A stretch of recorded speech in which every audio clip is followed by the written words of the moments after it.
எனக்கு மிகவும் பிரியமான அன்பு சகோதர சகோதரிகளை கர்த்தர் உங்களை ஆசீர்வாதத்தை மேன்மைப்படுத்தி கனப்படுத்துவாராக. கர்த்தர் நாளை நமக்கு ஆசீர்வாதமாக்கி தரும்படிக்கு கர்த்தர் நமக்கு கொடுத்துக்கிற வார்த்தை என்ன என்று பார்ப்போம்.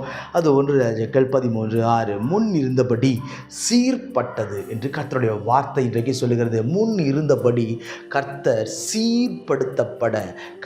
சீர்படுத்த அவர் போதுமானவராய் இருக்கிறார். இன்றைக்கு ஒரு வேளை நீங்கள் யோசித்து பார்க்கலாம். நம்முடைய வாழ்க்கையில் முதலாவது போய்கொண்டிருக்கிற சூழ்நிலையில் நல்ல சீரான ஒரு வாழ்க்கையாக இருக்கலாம், சிறப்படுத்தப்பட்ட ஒரு வாழ்க்கையாக இருக்கலாம். அப்படி இருக்கும் பொழுது எந்த பிரச்சனையும் இல்லாமல் போகலாம். ஆனால் நடு காரியத்தில் வரும்பொழுது, வாழ்க்கை நடு மையத்தில் வரும்பொழுது நம்முடைய சீர்குலைவுகள் சில இடத்தில் ஏற்படும். ஜபத்தில், உபவாசத்தில், வேத வாசிப்பில், ஆவிக்குரிய காரியத்தில் முன்னாடி காண்பித்த அந்த விசுவாசம், முன்னாடி இருந்த அந்த வைராக்கியம், முன்னாடி இருந்த அந்த தேவ பிரசன்னத்தின் மீது அந்த ஒரு வாஞ்சை இன்றைக்கு ஒரு வேளை குறைவுபட்ட ஒரு சூழ்நிலையில் நீங்கள் உட்கார்ந்து இந்த வார்த்தைகளை நீங்கள் கேட்டுக்கொண்டிருக்கலாம். இன்றைக்கு முன் இருந்த எல்லா காரியத்தை எல்லாம் சீர்கேடாக இருக்கிற எல்லா காரியத்திலும் முன்பு இருந்தது போல சீர்படுத்த அவர் போதுமானவராய் இருக்கிறார். சீராய் நம்முடைய ஆவிக்குரிய வாழ்க்கை, தானியேலுடைய வாழ்க்கையை பாருங்கள். எத்தனையோ போராட்டங்கள் வந்த நேரத்திலும், எத்தனையோ நெருக்கங்கள் வந்த நேரத்திலும் தானியேல் தேவனை நோக்கி ஜெபம் பண்ணுவதை ஒரு நாளும் விட்டுவிடவே இல்லை. ஒரு சீரான ஒரு ஜெபம், சீரான ஒரு வேண்டுதல், ஒவ்வொரு காரியத்திற்கும் கர்த்தரை சார்ந்து கர்த்தருடைய வழிகளில் நடந்து அவருடைய காலை பிடித்து வாழ்கிற ஒரு வாழ்க்கை. நன்றாய் கவனியுங்கள். நன்றாய் ஜெபித்து கொண்டிருப்போம். ஒரு காலத்தில் ஆவிக்குரிய வாழ்க்கையில் முன்னேறி வந்த முதல் நாளில் பார்த்தீங்கன்னா அவங்கள மாதிரி ஜெபிக்கிறதுக்கு ஆளே இருக்க மாட்டாங்க, அவங்கள மாதிரி உபவாசிக்க ஆளே இருக்க மாட்டாங்க. உலகமே எனக்கு வேண்டாம், தேவ சமூகம் மட்டும் போதும் என்று சொல்லி தேவன் தேவன் தேவன் என்று சொல்லி எல்லாவற்றையும் தேவன் மேல் வைத்துவிட்டு கர்த்தர் மாத்திரம் போதும் என் வாழ்க்கையில் வாழ்ந்த வாழ்க்கையெல்லாம் போய் இன்றைக்கு கர்த்தரை ஓரமாய் நிறுத்திவிட்டு என் இஷ்டத்திற்கு எதுவும் நடக்கவில்லை, எனக்கு எதுவும் செய்யவில்லை, என்னுடைய காரியங்கள் எல்லாவற்றையும் நான் இழுந்து போய் நிற்கிறேன் என்று சொல்லி புலம்புகிற ஒரு இடத்தில் நான் நிற்போம். காரணம் என்ன? ஏதோ ஒரு இடத்தில் சீர்குலைவு ஏற்பட்டிருக்கிறது. தேவனை அன்பினால் நிறைந்த நாட்கள் குறைந்து இப்போ தேவனை பார்த்து கேள்வி கேட்கிற ஒரு இடத்தில் நாம் நிற்கிறோம். இன்றைக்கு இந்த வார்த்தையை கேட்கிற நீங்கள் சீர்படுத்தப்படுவீர்கள்.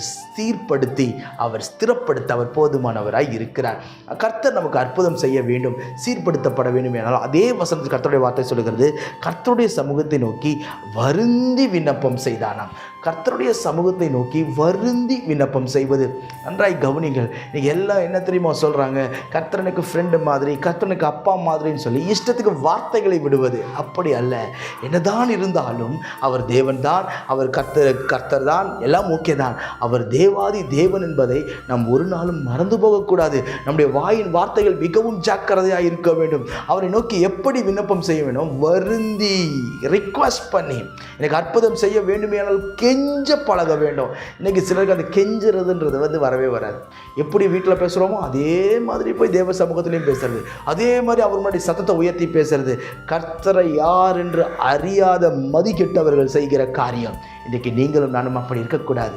தேவனுடைய சமூகத்தில் இருக்கிற நீங்களும் நானும் வருந்தி தேவ சமூகத்தில் தாழ்த்தி அவர் கர்த்தர் என்கிற அறிவோடு அவரை தாழ்த்தி நாம் ஜெபம் செய்யும் பொழுது நிச்சயம் சொல்லுகிறேன், நீங்கள் சீர்படுத்தப்படுவீர்கள்.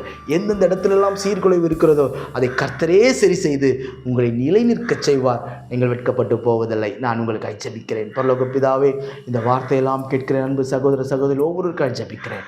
பலப்படுத்தி நிலைநிறுத்தும். என் பிள்ளைகள் விரும்புகிற காரியத்தை எல்லாம் கர்த்தர் கரங்களிலே கொடுத்து மேன்மைப்படுத்தி நிலைநிறுத்துவீராக. தடைகள் எல்லாம் விலகட்டும் ஆண்டவரே. அற்புதங்களின் தேவனுடைய கரம் ஒவ்வொரு மேலும் இப்பொழுது இறங்கி வருவதாக நான் ஜெபிக்கிறேன். நீர் அற்புதத்தை செய்யும், தடைகளை நீக்கும், கிருபையாக இறங்கி என் தேவன் என் பிள்ளைகள் விரும்புகிற காரியத்தை கர்த்தர் கொடுத்து ஆசீர்வதி. தடைகளெல்லாம் நீங்கட்ட ஆண்டவரே.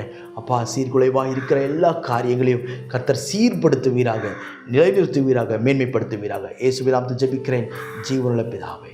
ஆமென். God bless you.